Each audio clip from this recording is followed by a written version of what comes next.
হকের উপরে আমরা ইস্তেকামত থাকব, হক কায়েম করব, আমরা বাড়াবাড়ি করব না। এখন এক্ষেত্রে একটা কথা বলতে চাচ্ছি, মনে পড়লো, বলবো? হক কি জিনিস দেখেন, আমরা তো অপচয় করি, নষ্ট করি, বাড়াবাড়ি করি। আল্লাহর নবীর সাহাবী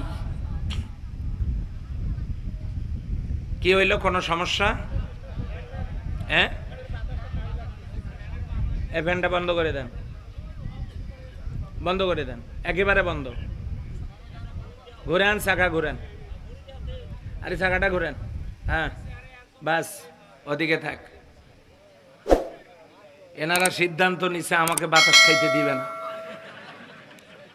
ঠিক আছে, আমিও খাবো না, আমারও মাইন্ড আছে, আমিও মাইন্ড করলাম, এদিকে দেওয়ার দরকার নাই। এখন খুশি তো? হ্যাঁ, এবার ওনারা মনে করছে আমাদের নাই, ফের আপনার থাকবে কেন? ঠিকই তো, কেউ খাবে কেউ খাবে না, তা হবে না, তা হবে। আমি আপনাদের সাথে একমত। এবার লক্ষ্য করেন, এই কথা বলেন কেন, লক্ষ্য করেন সম্মানিত ভাইরা। এক ফকির, ফকির চেনেন তো? তারপরেও দিলেন কেন আপনি? তার মানে আপনি সময় নষ্ট করার জন্য আসছেন। আমি নির্দেশ দেওয়ার পর দিলেন কেন? এক ফকির আল্লাহ নবীর কাছে গিয়ে বলতেছে, লা ইলাহা ইল্লাল্লাহু মুহাম্মাদুর রাসূলুল্লাহ, ইয়া রাসূলুল্লাহ সাল্লাল্লাহু আলাইহি ওয়াসাল্লাম, আমি একজন সাইল, আমাকে কিছু দেন।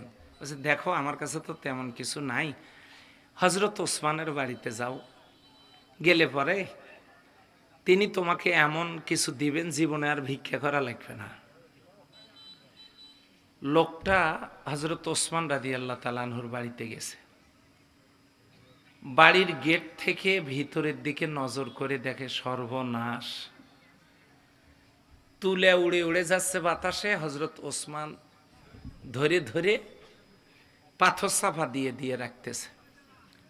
ভিক্ষার কথা আর বলে নাই, ঘুরে নবীর কাছে এসে বলছেন, হুজুর কোন লোকের কাছে পাঠাইলেন?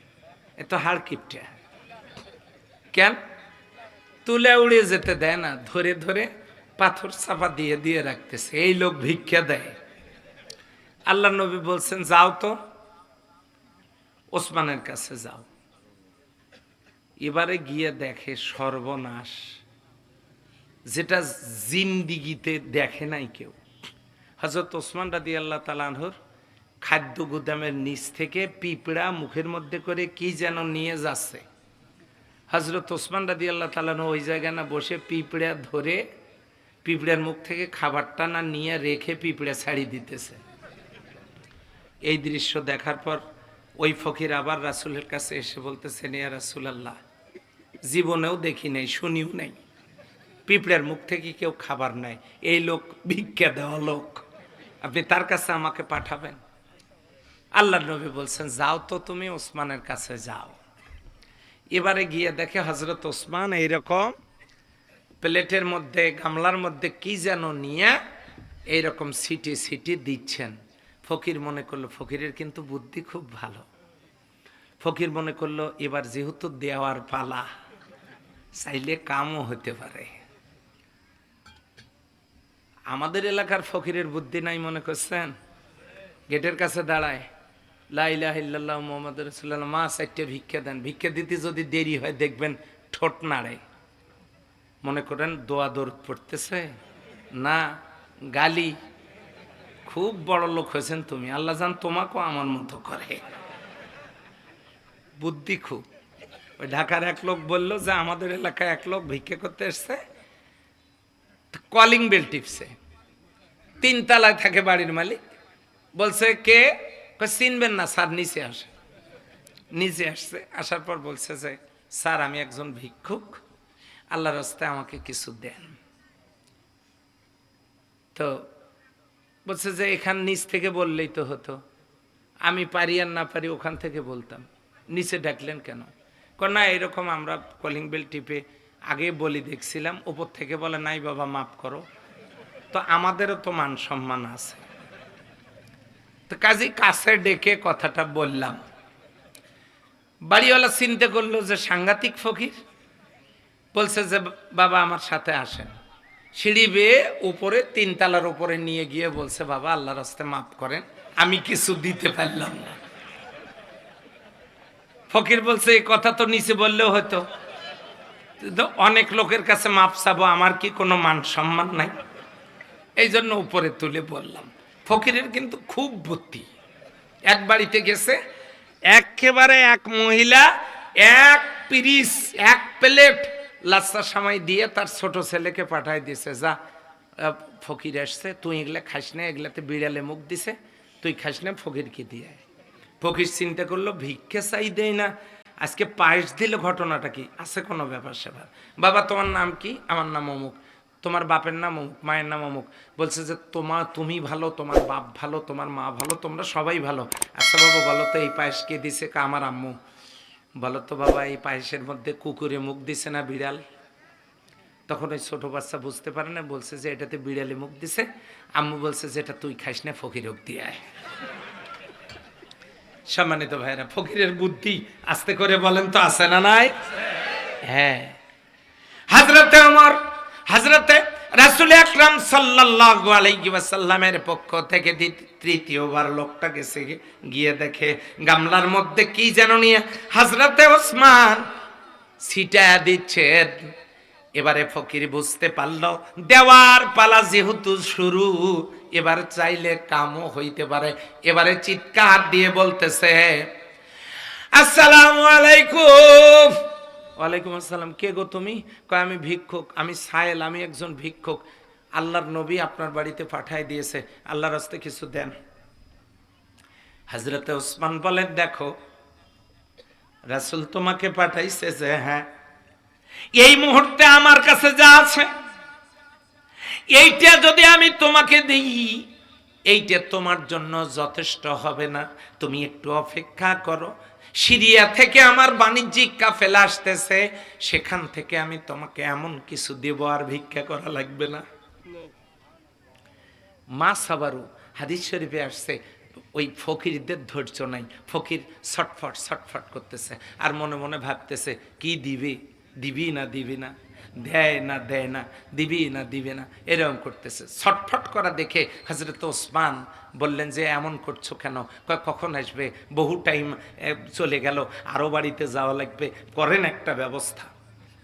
তখন হযরত ওসমান রাদিয়াল্লাহু তাআলা আনহু একটা চিরকুটে লিখে দিয়েছেন বাণিজ্যিক কাফেলার ম্যানেজারের কাছে, ওগো ফকির তুমি যাও, কাফেলা আসতেছে, সেই কাফেলাকে যেথায় পাবে যাও, আমার এই চিরকুটটা দিয়ে দিও। ফকির তখন দৌড় দিয়ে দেখে মরুভূমিতে বাণিজ্যিক কাফেলা এসেছে। কষ্ট হচ্ছে নাকি আপনার? বাণিজ্যিক কাফেলা যখন আসতেছে ফকির দৌড় দিয়ে গিয়ে, এই ম্যানেজার থামো।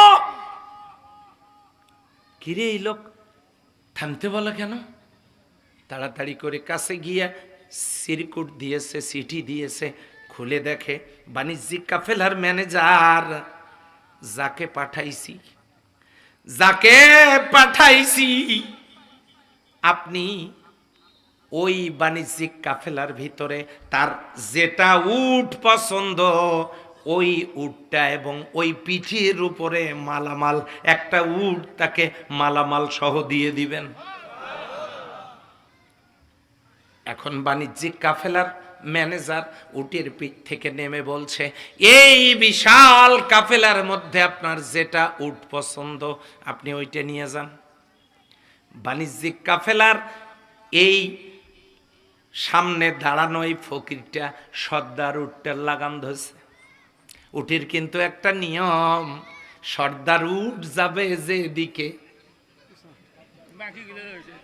হ্যাঁ বাকিরাও যাবে সেদিকে। উট টান দিয়েছে একটা, সব উট গিয়া ফকিরের বাড়িতে হাজির। সারা রাত ঘুম হয় নাই, এতগুলো উট আর এতগুলো মাল কি যে হয়।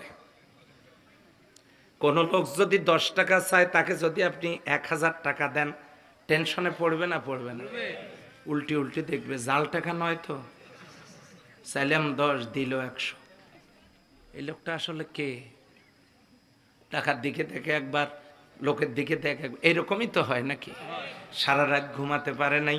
ফজরের সময় নবীজির কাছে এসে বলেন, উট দিয়েছে একটা, সব উট গেছে আমার বাড়িতে, এখন দিবে না নিবে?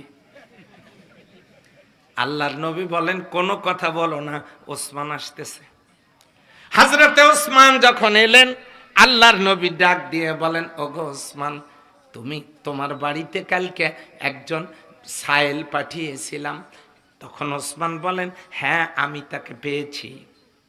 তো তুমি একটা উট মাল সহ দিতে বলেছ, এখন তো সব উট সব মাল তার বাড়িতে, এটা কি তুমি?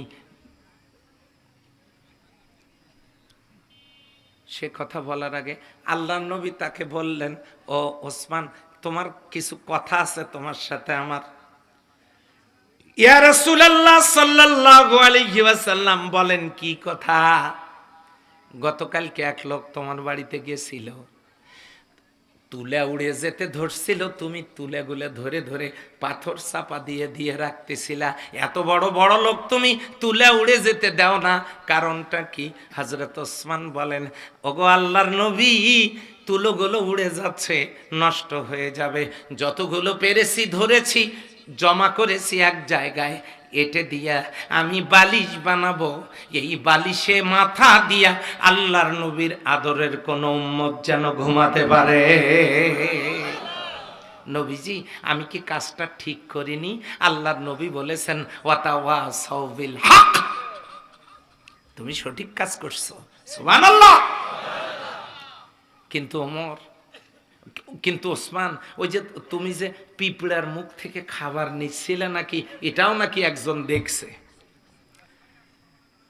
হযরতে ওসমান বলেন, ইয়া রাসূলুল্লাহ সাল্লাল্লাহু আলাইহি ওয়াসাল্লাম, আমার বাড়িতে যতগুলো গর্ত আছে, পিপিলিকা পোকামাকড়ের গর্ত, সকালবেলা সন্ধ্যাবেলা ওই গর্তগুলোর মুখে কিছু খাবার পৌঁছায় না দেওয়া পর্যন্ত আমি ওসমান কিছু খাই না। আমি সময় মতো তাদের গর্তের মুখে খাবার পৌঁছা দেই, কিন্তু তারপরেও তারা আমার মাল, ঘর থেকে তারা মাল চুরি করে। এখন আমি যদি হক আদায় করি, ওরা যদি অন্যায় করে, সবার মুখ থেকে তো আমি খাবার কেড়ে দেই নাই, আমি ওখানে বসে প্রতিবাদ জানাচ্ছি, অন্যায় করো না, আমি তো তোমাদের খাবার ঠিকঠাক মতো দেই।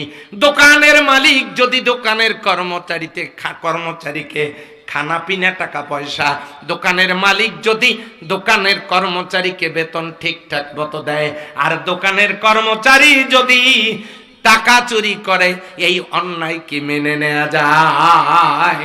বলেন যায়? হুজুর, আমি তো সবগুলার কেড়ে নেইনি, কয়েকটা কেড়ে নিয়েছি, আমি প্রতিবাদ করেছি। আমার ভাইরা, এই কথাগুলো শোনার পর আল্লাহর নবী বলেন, ওয়াতাওয়াসাউ বিল হক, তুমি সঠিক কাজটাই করেছো। আসল কথায় আসি ঘুরে, কি ওই যে ফকিরের বাড়িতে সব গেছে, এগুলো কি তুমি দিবা না নিবা?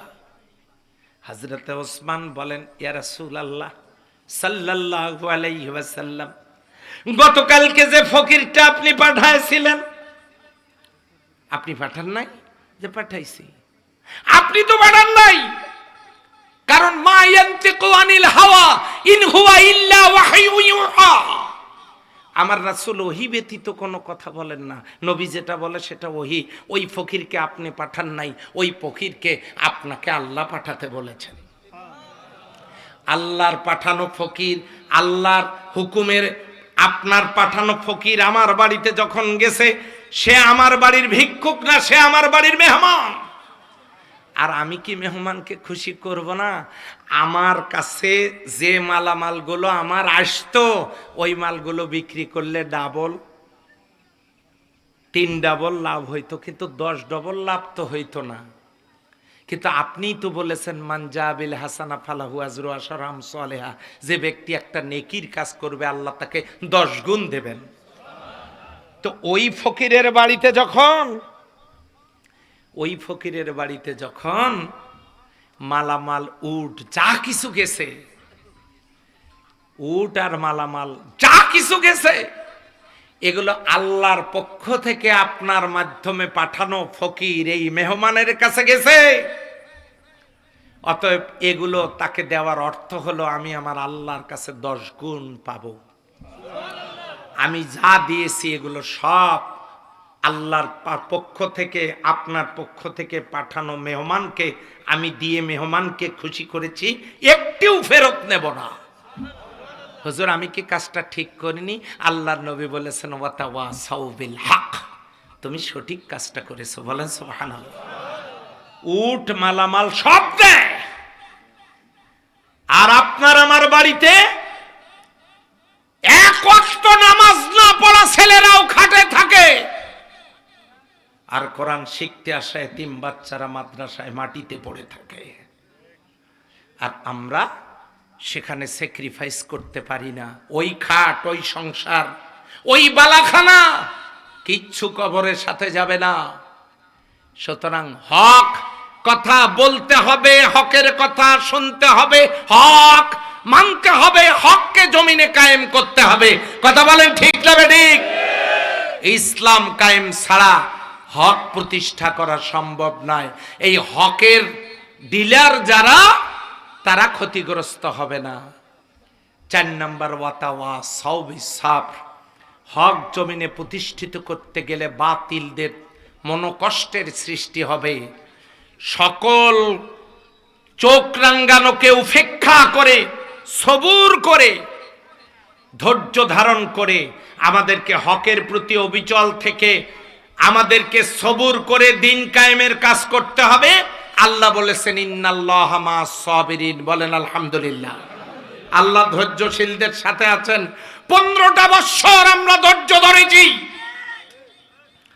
যাদের র‍্যাব, পুলিশ, আর্মি, বিজিবি, গ্রাম পুলিশ, প্রশাসন, সাংবাদিক, পত্রিকা, টেলিভিশন সব যাদের, হঠাৎ করে তারা নাই।